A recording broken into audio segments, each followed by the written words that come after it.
अस्सलाम वालेकुम। ज़ोहर निज़ामानी का लिखा हुआ आर्टिकल इट इज़ अवर ने तहलका मचा दिया है।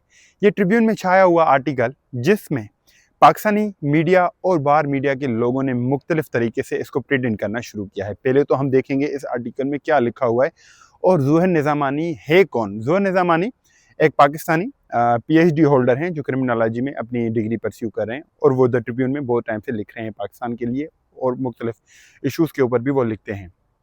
2-3 दिन पहले द ट्रिब्यून में ये आर्टिकल छाया हुआ और उसके बाद ये कैसे डिलीट हुआ। इस आर्टिकल में ज़ोहर निज़ामानी ने 2 टर्म्स के ऊपर बात की है जो जेन ज़ी और अल्फ़ा जैसे टर्म्स यूज़ किए हैं। पहले तो लोगों को ये पता नहीं कि ये जेन ज़ी हैं कौन। जेन ज़ी वो हैं जो 2001 से बाद पैदा होने वाले लोग हैं, जो हमारी यूथ जनरेशन है, हम उसको जेन ज़ी और अल्फ़ा बोलते हैं।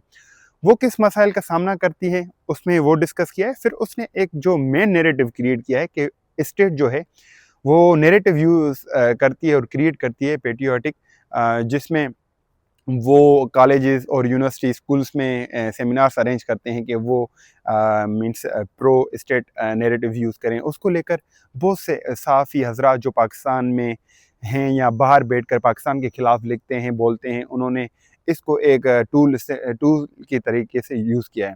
आपको पता होगा कि पाकिस्तान में 7% जो यंग माइंडेड बच्चे हैं वो एग्जिस्ट करते हैं और उनके हवाले से नैरेटिव्स की बात की गई है। मगर मैं आपको बता दूं, नैरेटिव्स स्टेट्स अगर क्रिएट करती तो आपने हालिया कशीदगी के दरमियान देखा होगा पाकिस्तान और इंडिया के खिलाफ। इवन तो पाकिस्तान की आवाम अपने ही स्टेट के खिलाफ नैरेटिव क्रिएट कर रही है। और ये अगर बात की जाए नैरेटिव्स कब से क्रिएट हो रहे हैं, 1970 के बाद पाकिस्तान में नए नैरेटिव्स बनने की जदोजहद बढ़ गई और उसमें इंटेंसिटी जो बढ़ी है वो 2018 की इलेक्शन के बाद।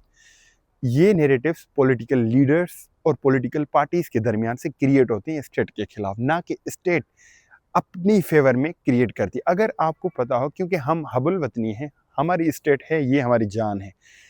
स्टेट को क्या ज़रूरत है नैरेटिव्स क्रिएट करने की, क्योंकि स्टेट एक माँ की तरह होती है। अगर वो अपनी फेवर में नैरेटिव्स क्रिएट करती है, इसमें कोई दर्जना की बात है नहीं। बराए मेहरबानी, बराए करम, जो नैरेटिव्स चंद ग्रुप्स, लोग या पॉलिटिकल पार्टीज करें, आप उनको हाईलाइट करें, बजाय जो आप उन लोगों को करें जो स्टेट की फेवर में काम करते हैं।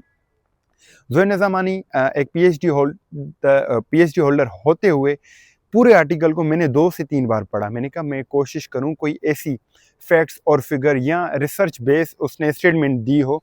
ये तो वही बातें हैं जो कोई और भी बंदा दे सकता है। आपने कहा है कि स्टेट की रेस्पॉन्सिबिलिटी है बच्चों को अपॉर्चुनिटीज़ देने के लिए। मैं बिल्कुल मानता हूँ स्टेट की जिम्मेदारी है, मगर क्या वो उन बच्चों में काबिलियत है जो हम जेनजी हैं? मैं भी उन जेनजीज में आता हूँ। मैं अब से खुद से पूछूं, क्या मुझ में इतनी काबिलियत है? अगर मेरे पास ऐसी काबिलियत, स्किल्स या अपॉर्चुनिटीज़ को क्वालिफाई करने के लिए कोई चीज़ नहीं है, तो मुझे क्लेम नहीं करना चाहिए और मुझे खुद को इतना काबिल बनना चाहिए कि मैं उस अपॉर्चुनिटी के लिए बन जाऊं और स्टेट से मैं डिमांड करूं कि now I am ready, so please provide us opportunity.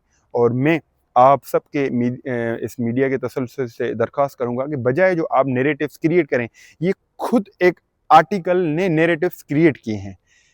ये एक पैगाम, एक मौजू मिल गया है लोगों को बोलने के लिए। मैं अभी सोशल मीडिया पे देख रहा था, बड़े बड़े सहाफ़ी, यूट्यूबर्स बैठकर इस टॉपिक को छेड़ रहे थे। अभी ये खुद नैरेटिव्स क्रिएट कर रहे हैं स्टेट के खिलाफ, फिर वो बोलते हैं कि स्टेट ने अपनी फेवर में नैरेटिव्स क्रिएट करना शुरू किए हैं। मुझे दें इजाज़त, खुदा हाफिज़।